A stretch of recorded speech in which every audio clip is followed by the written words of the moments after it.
Yo ho ho, so today I'm going to be doing my Christmas book haul. It's been a really long time since I've done a haul, and I don't know if I'm going to be able to remember how to hold books up and say I don't know what they're about, but I'm still excited to read them. So yeah, I think it goes to show it's a good thing that I haven't done a haul in a while because it goes to show that I'm not buying books like crazy. I'll buy one or two every now and again with my store credit. But yeah, so it's kind of exciting to have like 10 books to talk about and 10 books to read in the new year. There's so many possibilities. Am I going to like them? Am I going to not? We'll see. So the first book that I received is The Count of Monte Cristo by Alexandre Dumas. So this is one that's always been on my radar. It's, a classic that is always popping up on various lists, like books to read before you die, all that kind of thing. And I thought, maybe one day I'll read it. And now that I've actually got it in my collection, I know for a fact that I will read it because I generally tend to read the books that I get. So this is about a man who is falsely imprisoned for something and he's determined to escape. Not only that, but also find a hidden treasure on the Isle of Monte Cristo. So this sounds like there's a lot to it. It sounds like it's really action-packed, and I've seen various reviews over the last year. If you want to get excited to read this, I recommend that you watch Books by Leynes' review on it that she did last year. It was a brilliant review. I've never been so pumped to read a 1,000-page novel in my life, but she made it sound like something that I could really enjoy and really motivated me to believe that I can read it, considering she said she read it through it so quickly because it's that enjoyable. I've also seen several other people in the book community rate it 5 stars, so I'm excited to get to it. Will I get to it this year? I'm not sure. I'm still trying to debate which 1,000-page book that I actually want to read this year, but you never know, I might read more than one. The next book that I got was Far from the Madding Crowd by Thomas Hardy. So Rob gave this to me, and I like to think that it's because I'd mentioned to him a couple of weeks before Christmas that I really wanted to read a Thomas Hardy book.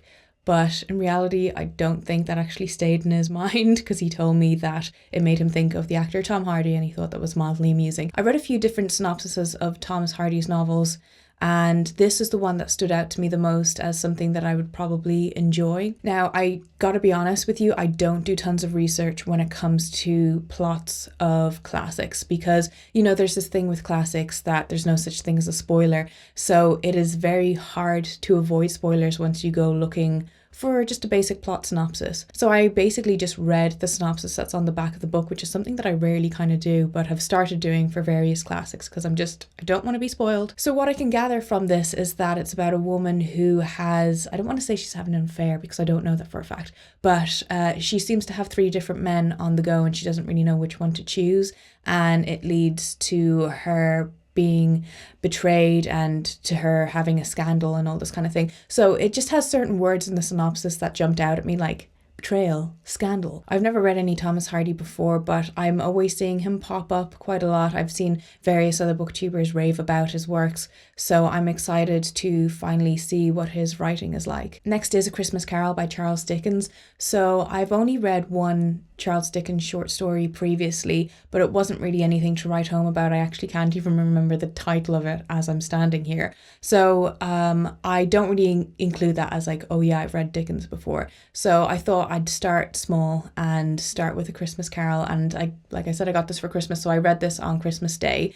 And it was a really weird experience because I know like the plot of this is so embedded in my mind through the film adaptations and through various pop culture references that it was a really strange experience actually reading the source material. I wouldn't say that that took away from my reading experience, but it was just odd. So that was interesting. I did enjoy it. I think I gave it 3 stars on Goodreads. Like, it didn't blow me away or anything, but I thought it was a nice story. I was surprised by how quickly Scrooge was turned around on the whole like not being frugal and not being a bit of a tight arse with money anymore. I'm interested to read more Charles Dickens in the future. I think the next one I want to tackle is Great Expectations, which I've heard a lot of mixed things about. And now to get into the Penguin Modern Classics that I received, I got the autobiography of Malcolm X. So Malcolm X is a historical figure that I know pretty much absolutely nothing about. I would know a significant amount about Martin Luther King. I've seen various film adaptations. I've been taught about him in history classes, but there's very little said about Malcolm X, and I would like to learn more about him. And considering that this was written by him with the assistance of another writer, as well as it was completed shortly before his assassination, so I think that this would be really beneficial to me to fill in the gaps about his life. And I think this is going to be probably a really hard read, but I've heard nothing but good things about it. And it was weird because after I'd said that I wanted this for Christmas, I came across an Instagram post where someone had recently read it, and all the comments were just raving about how incredible this book is. So I am prepared to be extremely moved by it, and I'll let you know my thoughts on it after I've read it. Next, I got Vile Bodies by Evelyn Waugh. So I've never read any Evelyn Waugh before, and I thought I would start with this, considering it's probably something more tuned to my taste. It's basically a satire about a group of bougie people and their life experience. There's a quote on the back by Stephen Fry that says it's the English equivalent of The Great Gatsby. So I feel like that basically tells me all I need to know about it. Evelyn Waugh is an author that I've always meant to read, and I was tied between this and Brideshead Revisited, because I've heard more about Brideshead Revisited on BookTube than I have this. But like I said, I think this would be more up my alley. And I've been meaning to get around to reading it for at least the past 5 years now. So I'm glad that I finally have it, and I'll probably read it in the next couple of months. Next, I got The Tropic of Cancer by Henry Miller. So Henry Miller is an author that got on my radar because through various interviews and podcasts with my favorite authors, I've heard his name come up several times.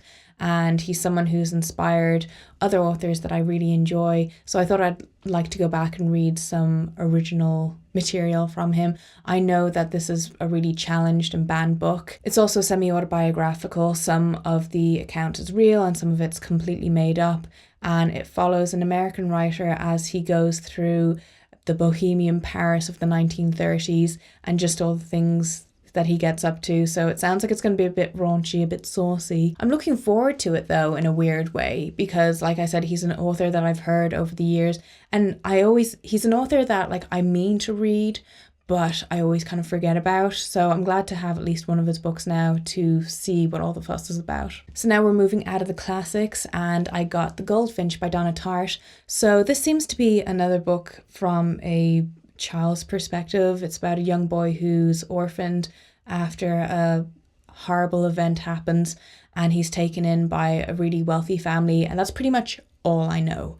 Again, I'm so nervous with the film being out that I just don't want to receive any spoilers. I recently read The Little Friend a couple of months ago, so it's probably going to be a while before I pick this up, and I also kind of want the hype of the movie to die down a bit before I get invested in this, because I don't really like reading books just because now they've been turned into movies. Next up is a book that I'm so excited to finally have because I've been meaning to read it for about 10 years now, and it is Battle Royale by Kyushin Takami. So if you know anything about this, it's basically about a group of teenagers who are sent to an island to battle it out to be the last one standing. So they basically have to just kill off each other, and whoever is the sole survivor is the winner. I don't know how they've been thrown into this scenario, but I'm interested to find out. I don't even know if this is considered young adult or if I'm going to assume it's an adult book considering there's so much violence in it. But yeah, I haven't read any Asian literature in a really long time as well. So this is the remastered version that I'm holding, and all I can tell is that it's just a new translation of the story. If there's anything new that's been added to it that wasn't in the book previously, let me know if you've read it. But yeah, I'm so jazzed to read this. I'm just jonesing to get into it. Moving on to some horror, I got The Stand by Stephen King. So this is the second 1,000-page book that I received for Christmas. And I've wanted to read The Stand for a really long time. It's about a virus that mutates after an atomic bomb or an atomic war of some sort. And it basically kills almost every single person alive. So something you don't know about me is that my guilty pleasure when it comes to horror films is that I love contagion films. I love virus films. Even like that crappy film The Bay, loved it. Just anything where it's like some sort of horrible catastrophe has happened and everyone's dying. I don't know why this sort of story appeals to me so much, but for whatever reason it does. So looking at the length of this book, I'm assuming that it's a very character-driven book, and I know absolutely nothing about it aside from the synopsis that's on the back of it. So I think it's good that I don't really have an expectation of this novel, because the previous Stephen King books that I've read, I've seen the film adaptations too before I read the book, or I just knew a lot about the plot and how the story was actually going to go, and I had really high expectations for all of them. But with this, I know that I'm going to have to take my time with it, and I know it's probably going to be a bit of a slow burn of a novel, but considering that it's on the topic of one of my like all-time favorite things, I think I'm going to really enjoy it. And finally, the last book, which is going to make your nipples rotate when you see it, which is why I saved it for last, is The Complete Tales and Poems of Edgar Allan Poe in this beautiful Barnes & Noble leather-bound edition. I have been wanting this for such a long time, for years. And Rob got it for me. This was like my main present from him, and I am so delighted with it. I couldn't be happier with it. I haven't had Edgar Allan Poe in my book collection for such a long time. I'm looking forward to reading more of his tales that I have never read before, and this is just such a stunning edition. And I'd never actually opened the book before because when you see it in bookshops, it's always sealed in plastic. So I finally saw the end papers for the first time, and they're just gorgeous.